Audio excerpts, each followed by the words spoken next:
If you hear some noises that sound a lot like screaming throughout this video, it's not because I have somebody in here who I'm torturing, it's because I happen to live right next to a baseball field, and right now a local university team happens to be practicing. Something you might not know about Japanese people is that when they practice team sports, they constantly scream at the top of their lungs for no reason. It's supposed to infuse them with some sort of team spirit and communicate to everybody in the power structure around them that they're trying very hard.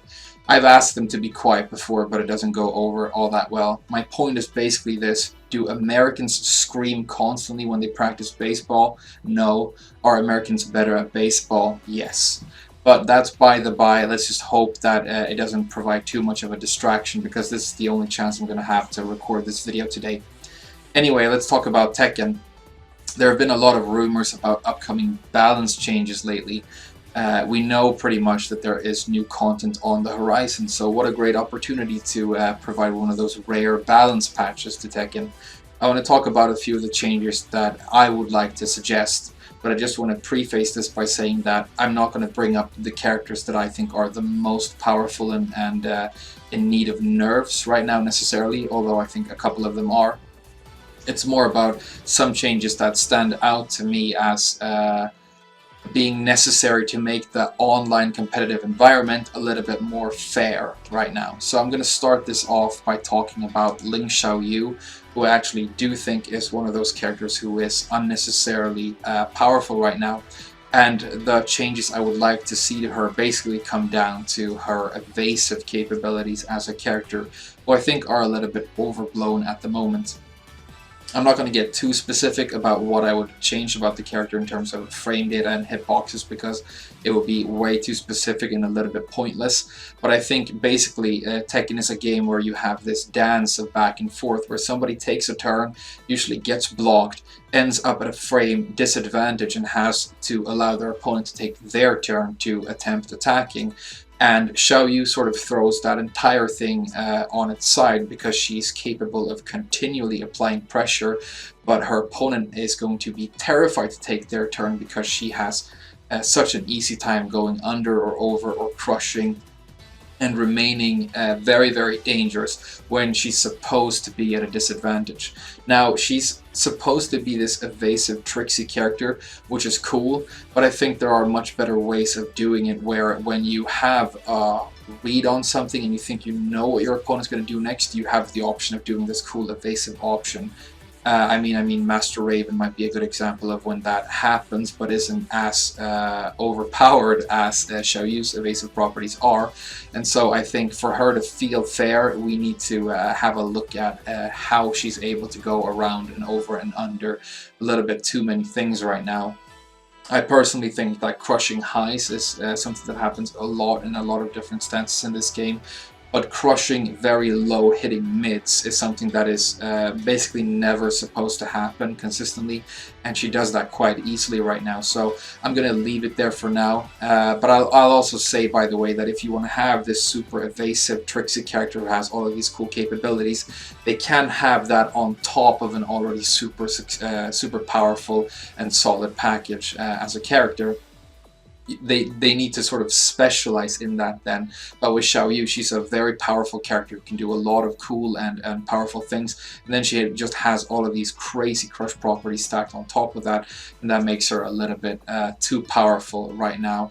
And when you play against her, the feeling you get a lot of the time is that Xiaoyu, the Xiaoyu user, is playing Tekken, and you're just watching, hoping you're going to get an opportunity to play with her, but she can sort of lock you out. And that's not a very healthy thing, I think, in a game that's a one-on-one competitive experience. It needs to be one player against the other, not one player playing and enjoying Tekken and another player watching and hoping they get to at some point participate. And that's the feeling I get sometimes when I play against this character.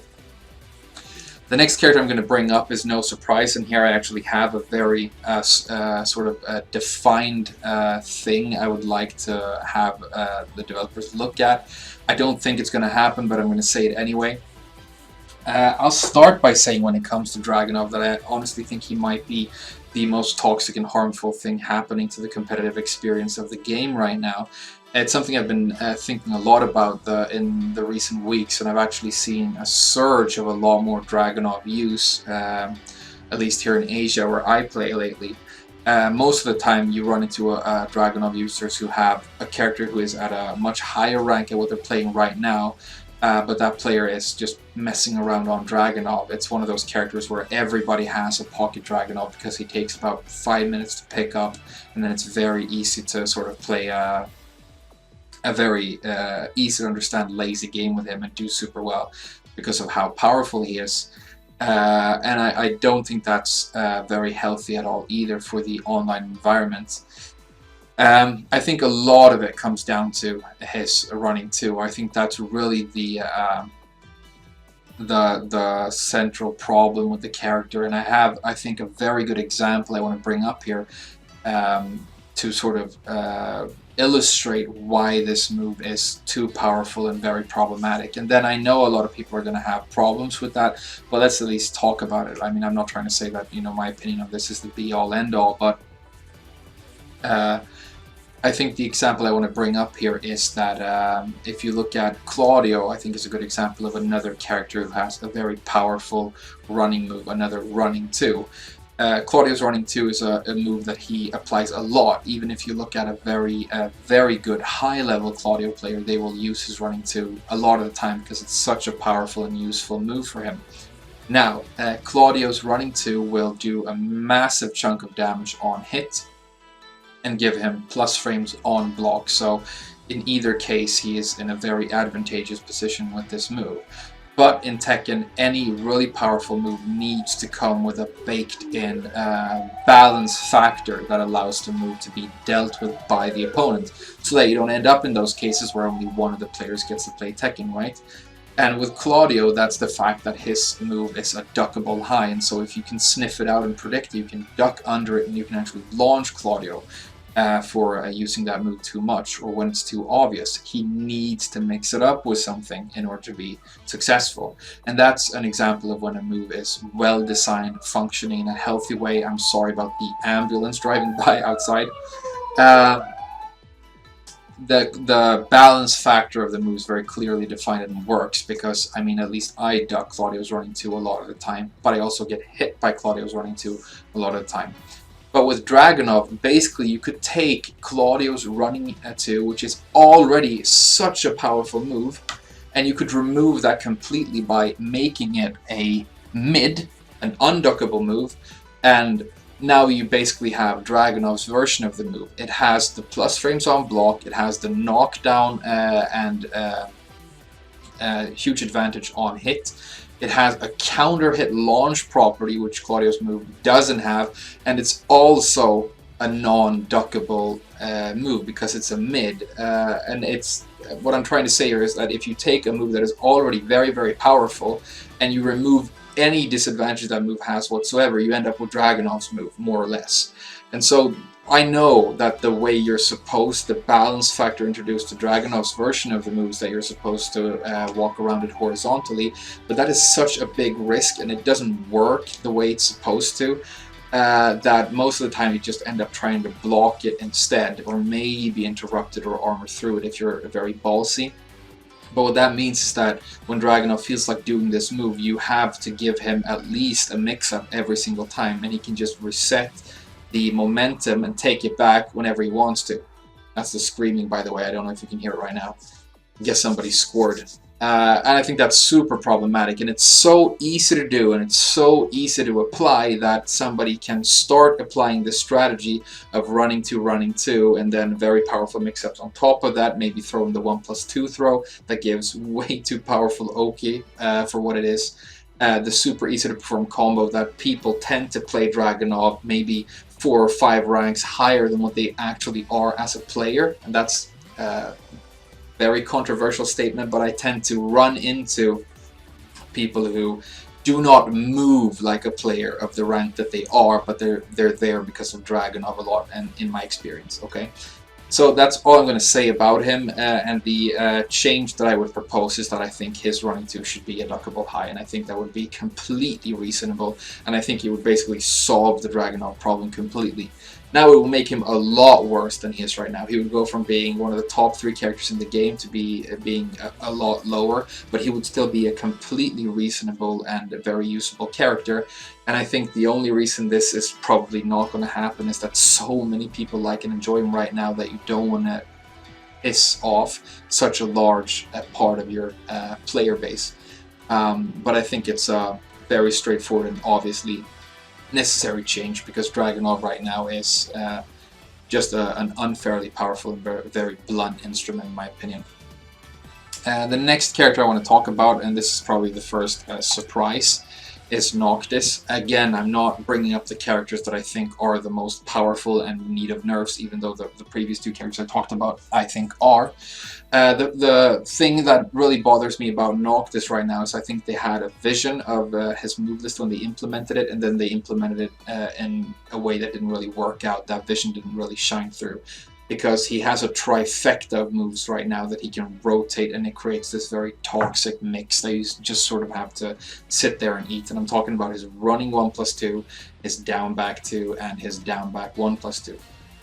And if you've been in that vortex, you know exactly what I'm talking about. But basically, the running 1+2 is supposed to be this move which will launch the opponent on hit, give him plus frames on block, so similar to a Dragunov's running move in a way.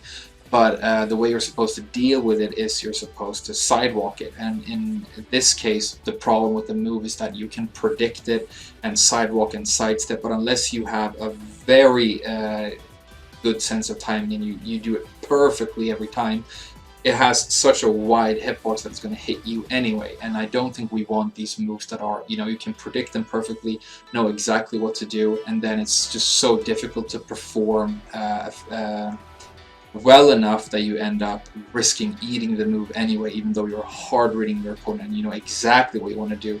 And so what I have to do, and what I think most people do when they deal with that running move right now, is that they try and jab him out of the air, which works, but again, you have to be 100% confident in the read that you have, and then you also have to execute perfectly. But when you know exactly what your opponent's going to do, you've predicted it, and you feel that you know exactly how you want to deal with it, that should allow you to launch the opponent, or at least hit the opponent every time in Tekken, in my opinion.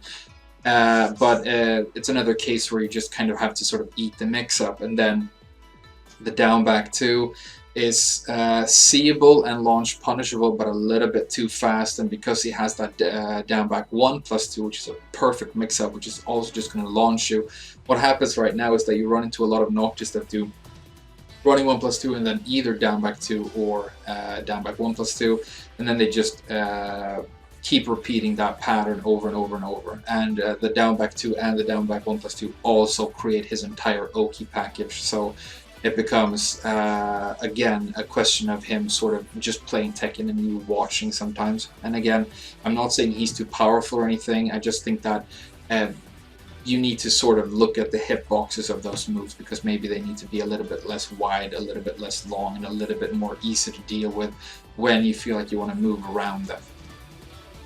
The last character I'm going to bring up here before I pick up some other bits and pieces at the end is Geese. Now, I've warmed up to Geese because I've talked about before, you know, that I don't really like the character all that much, but I have one very specific thing right now that I think is problematic with him, and this is something that I've been wanting to talk about before, but I guess I'll do it in this video.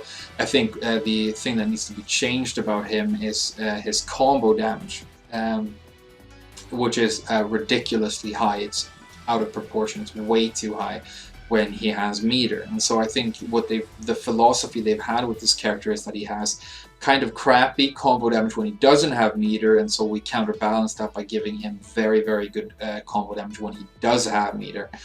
The first reason that's a problem is that Geese is almost always going to have meter when he wants it, because he's not super weak when he doesn't have meter, so he can just play a very powerful game, just keep on playing. That meter's going to build up easily for him.